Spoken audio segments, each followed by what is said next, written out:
What's going on, Mutha Truckers? Welcome to Mutha Trucker News. So we have a question of the day. You know, this driver has sent me this video, and I've seen this on different social media websites now. So I'm not sure who to give this source to, but basically the situation is, has anyone ever experienced a runaway ramp? Tell us in the comments down below. Tell us how that feeling was, what exactly happened, what city, what state were you in, and how did you lose control, or if it was even your fault, right? And so truck drivers have been sending me this video clip, which I'll play a small part of it, but the reason why is for educational reasons here. And let's talk about what you're supposed to do, because this is a PSA that I got 11 drivers asking me to share about. So, overall, I think it's important, especially if you're a new truck driver, old truck driver, if you've never been on a runaway ramp, then just know that, hey, this is something that you can listen up to and share to others as well. Now, in my 10 years of driving a truck, one thing for sure, I've been lucky. I've been moving furniture. I work for North American Van Lines, and in the trailer, we were never heavier than, honestly, 30,000 pounds, which is light. And so I was lucky enough to always be in the right gear. I'm not going to lie to you that when I was brand new and I was driving with my uncle, I mean, there are times where I lost the gear, and this is just being honest for a quick second. And then I'm just having to double clutch in and get it back into the right gear. And that was a mistake that I made as a new driver, right? So I'm being a little vulnerable with you guys as well, telling you, the things that I've done incorrectly, right? And another thing I did incorrectly was when you're new, you're not able to pace how crazy this hill really is. So when you're starting, it almost feels like that grade isn't as bad as it is, and you're going really slow. So you're like, maybe I should speed up a little bit. But as you get to the middle, it starts going really fast, and you start getting a little bit nervous. That has happened, So let's get into this, and please share your experiences down below and what happened there. And here's the big one that everyone has told me: forget the tow bill. If you're losing control, save a life. We've seen enough about this on all trucker news channels that, this can kill people. But second to that, just know that, yes, this will destroy your semi-truck at times, right? So, if you've been driving for a long time now, definitely comment down below. But you've probably heard advice from, your mentors, and I like to call them OG truck drivers, right? I've heard this from old school drivers before, and this is not saying it's good or bad, but the old school driver I'm talking about is my uncle. Okay. My uncle actually gave me this type of advice. He told me, never use a runaway ramp. He says, if you use a runaway ramp, you will lose your job. It will cost you thousands of dollars. And once you hit that sand or gravel, it's going to destroy your truck, and so he kind of put that fear in my head a little bit, so let's talk today about, separating some of these trucker myths with reality, and what experienced drivers are saying, and what the FMCSA in their handbook is telling you as well. So, first off, let's define this. A runaway truck ramp is also called an escape ramp, and is built for one sole reason, and that is to stop a truck that can no longer be stopped safely on the highway, is what they define. So most are located on long mountain grades where brakes can overheat and lose effectiveness. So most ramps, they use deep gravel, loose sand, engineered aggregate, an uphill grade, or a combination of all of them, right? I've seen this, right? So the goal from the FMCSA is just to save lives.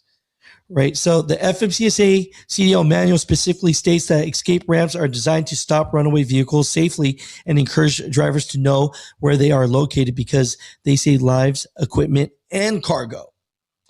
So tell me if you've heard this from a lot of drivers out there. Of course, like I stated, from my own uncle, he told me don't ever use the ramp. He says, write it out. My uncle, before he even told me to rub the guardrail, Another thing he stated was hit the ditch before using the escape ramp. And of course, the big one is I'd get let go from my company if I used it. And the truth on that is, I think my uncle is probably right on that one, because even these days, if you're a liability to a trucking company's insurance in any way, shape, or form, they're going to let you go anyways. So, years ago, I would say that people would look at runaway ramps as a very expensive recovery bill, damaged equipment, investigations into your logbooks, right? If you got paper logs back then. So many drivers really never thought of it, but if they had to, it was their extreme last resort, right? But this is what the FMCSA is saying. So the FMCSA's message in their handbook is stated that if your truck is no longer under control, use the runaway truck ramp. That's what it's built for. The CDL manual says drivers should know where escape ramps are located and recognize that they save lives, cargo, and equipment. The biggest mistake that you can make is not using the ramp. And the biggest mistake is waiting too long. Remember that crazy accident in Colorado, right? So this is what they're stating, how to use it properly. Comment this down below. Tell me if this is correct or not.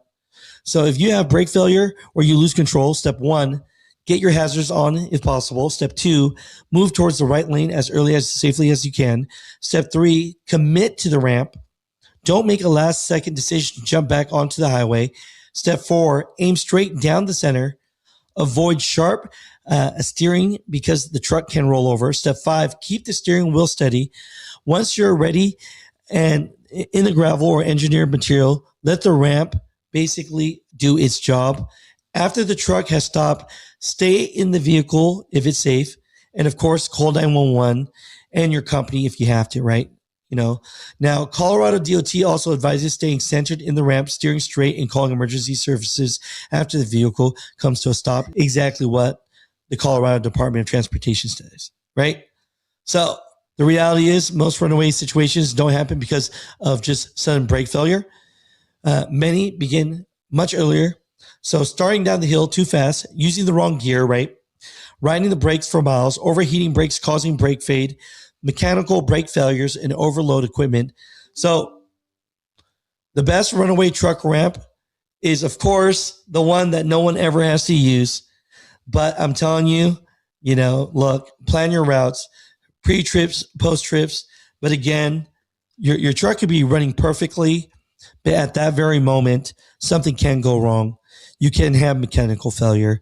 So just make sure you use the ramp, right? At the end of the day, people, this job is a risky job. When you're new, sometimes don't get cocky because that can kill you, right? I remember so many times I thought that downgrade wasn't that bad, and it scared the crap out of me. So Mutha Truckers, I thought this was great right here. I appreciate you guys so much. This video is brought to you by Multi-Service Fuel Card. I appreciate them very much for being a partner of Mutha Trucker News. And so definitely, if you do not have a fuel card, check them out. They support me. I support them. They'll pick up your phone call in less than 30 seconds. The big thing is they care a lot about fraud protection, which when you only have one truck or two trucks, that could kill your business. So make sure you give them a try. Tell them Mutha Trucker sent you, man. Thank you so much. They support the show, so I'd love to support them. And you guys have a great day. We'll talk to you guys later. But I love when we have these educational tips out here. So we'll talk to you soon. Mutha Trucker News. News. Mutha Trucker News.